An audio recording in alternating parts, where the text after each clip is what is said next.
Hello and welcome to Photoshop in 5, where I show you how to do something in Photoshop in about 5 minutes. And today I'm going to show you how to create a smoke effect here. First, to do this, what we need to do is make sure that we have the correct brush. So we're going to use a round brush and make sure that the hardness is at 0%. And depending on your image, you might want a different size brush, but for this I'm starting with 150 pixels. And make sure that your foreground color is set to white. Now let's create a new layer here. And with our brush, we're going to create a couple of long, wavy lines that will be the beginning of our smoke. And I'm adjusting the size, bringing it down a little bit in order to create a couple of smaller strands of smoke.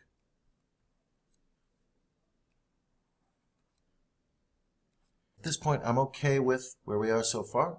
So the next step is we're going to go to the filter menu, other, and maximum. This is the key to this process here.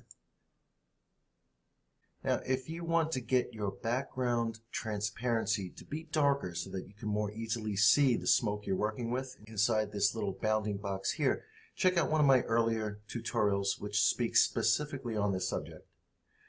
But now with the radius, we can either dial this up or down to get the desired effect that we want. And I think I like it around here, but I'm going to go up a little bit higher. Let's see, 45.5 pixels. Keep the preserve at roundness. And we see that it gives our smoke a nice creased sort of look to it, nice wispiness around the edge. It softens it up in places while making it a little bit more intense where the smoke would be more concentrated. But as I like it right here, I'm just going to click OK. And now I want to give it a little bit of shaping. So I'm going to go to the filter menu. I'm going to go to distort. And the first thing we're going to go with is twirl. Let me change the size here so I can see a little bit better what I'm working with. And you can dial the angle up or down to intensify the twirl in either direction until the shape of the smoke turns to be exactly the way you might like. And I'm going to go with a stick right there, which is good enough for me. And the next step is to press Ctrl T to open up the free transform tool.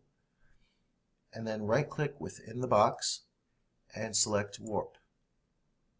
Now we get to pull and push the separate areas of this smoke into any direction we want to shape it and make it exactly as we would want it to be. Now you don't have to worry about actually moving it to fit into place. We can move the entire section of smoke later. I just want to see how it might look on the wick itself, which is alright. And keep working on your warp tool until you get the shape that you like.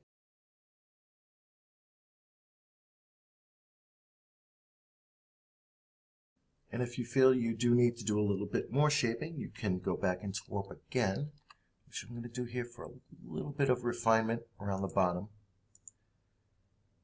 I'm going to bring this in a little bit tighter in the bottom, clicking the check mark, and now grabbing the move tool, I'm going to move it into place, and then take a little bit of a look of what it's like.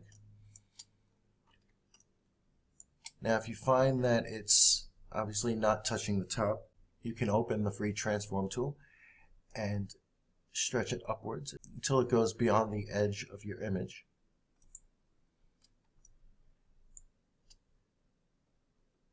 And now that I've got the shape that I like, I'm going to turn down the opacity just a little bit so it's not as intense. Leave it at 70%. And I've gotten my wispy smoke effect from my burned out candle. And there you have a quick and simple method to create your own personalized smoke effect. If you liked the video, give me a thumbs up. If you liked it a lot, subscribe to me because I got more coming. But I hope you learned something and enjoyed doing it. So until next time, thanks for watching.